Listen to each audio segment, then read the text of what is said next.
17 হিজরির শেষের দিকের কথা। ওমর ইবনুল খাত্তাব তখন আমিরুল মুমিনিন।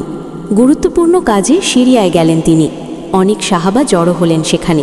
পুরনো বন্ধুরা এক জায়গায় জড়ো হয়েছেন কতদিন পর, একজন অপরজনের সাথে কুশলাদি বিনিময় করছেন, চোখের জল ফেলছেন বুকে জড়িয়ে ধরে। এমন সময় সালাতের ওয়াক্ত হলো। সাহাবীরা লোকটিকে আজান দিতে অনুরোধ করলেন। রাজি হলেন না তিনি। বারবার অনুরোধ করেও রাজি করানো গেল না তাকে। শেষমেশ আমিরুল মুমিনিন অনুরোধ করলেন। এবার রাজি হলেন তিনি। দাঁড়িয়ে গেলেন আজানের জন্যে। শুরু হলো আজান। সে আজান শুনে কান্নার রোল পড়ে গেল সাহাবাদের মধ্যে। উমর বাচ্চা শিশুর মতো কাঁদতে লাগলেন। তাদের মনে হতে লাগলো সেই দিনগুলোর কথা যখন নবী জীবিত ছিলেন আর এই লোকটি সে সময় আজান দিতেন। সাহাবাদের চোখে ভেসে উঠল সেই দৃশ্যগুলো। তারা কেঁদে চোখ ভাসালেন। লোকটি যখন আশহাদু আন্না মুহাম্মাদের রাসূলুল্লাহ পর্যন্ত পৌঁছলেন, তার পক্ষে আর আজান দেওয়া সম্ভব হলো না। তিনিও কাঁদতে লাগলেন। চোখ ঝাপসা হয়ে গেল তার। অন্তর দিয়ে সেই মানুষটিকে অনুভব করলেন যাকে তিনি সবচেয়ে বেশি ভালোবেসেছেন। লোকটি যেদিন মারা যাচ্ছেন সেদিন তার স্ত্রী বলছিল, হায়, আজ কি দুঃখের দিন, আজ কি কষ্টের দিন, আমার স্বামী আজ দুনিয়া থেকে বিদায় নিচ্ছেন। তখন লোকটি বলছিলেন, না, আজ আমার সুখের দিন, আজ আনন্দের দিন। কাল আমি সেই মানুষটির সাথে থাকব যাকে আমি সবচেয়ে বেশি ভালোবাসি। জানো সে লোকটি কে? কি তার নাম? না, আমি বলবো না। এটা তোমার জন্য কুইক কুইজ। তবে আমি একটা হিন্ট দিতে পারি।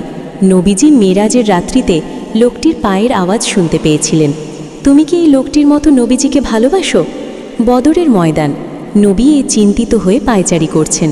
সাহাবীরা যুদ্ধের জন্য ময়দানে আসেননি, এসেছিলেন কুরাইশদের বাণিজ্য কাফেলা আক্রমণ করার জন্যে। কিন্তু এখন যুদ্ধের দামামা বেজে গেছে, পিছু হটার উপায় নেই। নবীজি ভাবছেন সাহাবীরা কি যুদ্ধ করার জন্য রাজি হবে?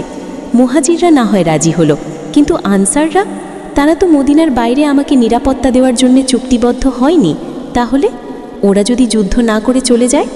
নবীজি সাহাবাদের ডাকলেন, পরামর্শ চাইলেন তাদের কাছে।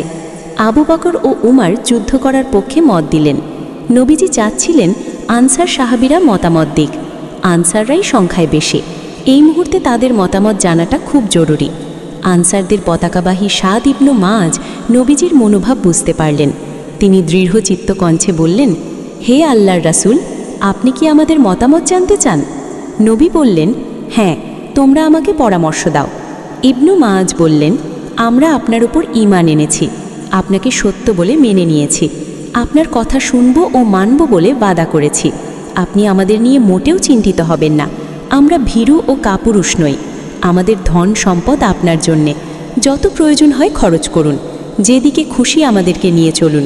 আল্লাহর শপথ, আমরা একজনও পেছনে পড়ে থাকব না। ইনশাল্লাহ শত্রুর মোকাবিলায় আমাদের যোগ্যতা ও কৃতিত্ব দেখে আপনার চোখ জুড়বে। আল্লাহর শপথ, আপনি যদি আমাদের সমুদ্রে ঝাঁপিয়ে পড়তে নির্দেশ দেন, আমরা তাই করব। আপনি যদি আমাদের আগুনে ঝাঁপিয়ে পড়তে নির্দেশ দেন, আমরা সেটাও পালন করব। আমাদের নিয়ে সামনে বাড়ুন। তুমি কি ইবনু মাজ এর কথাগুলো মন দিয়ে শুনেছ? তার কথামালা থেকে তুমি কি বুঝতে পারলে? জবাবটা আমিই দিচ্ছি, তুমি মিলিয়ে নাও। নবীজির ভালোবাসার সামনে সাহাবীরা তুচ্ছ মনে করতেন নিজের জীবন, সম্পদ, ক্যারিয়ারকে। নিজেদের ভালো লাগার ওপরে প্রাধান্য দিতেন নবীজির ভালো লাগাকে। নিজেদের বিলিয়ে দিতেন তার যে কোনো সিদ্ধান্তের সামনে। অক্ষরে অক্ষরে পালন করতেন তার প্রতিটি কথা। তারা সবসময় ভাবতেন জীবন যাই যাক, আপত্তি নেই। ধন সম্পদ শেষ হয় হোক, কোনো পরোয়া নেই। সবার আগে আল্লাহ ও তার রাসূল।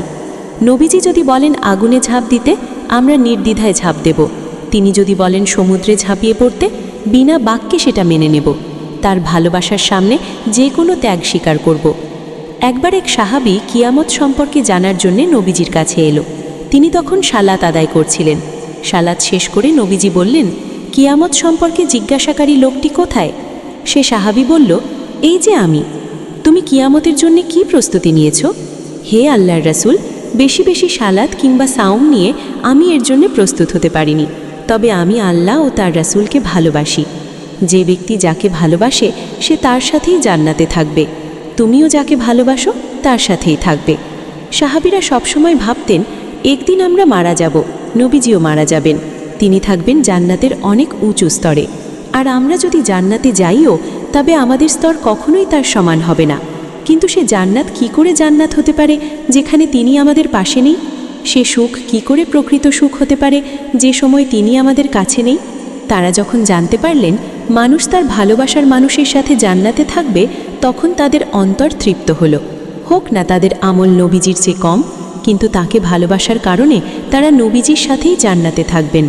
আনাস বলেন, এই হাদিস শোনার পর মুসলিমরা এত আনন্দিত হয়েছিল যে ইসলামে আসার পর আর কোনো বিষয় তাদের এতটা আনন্দিত হতে দেখে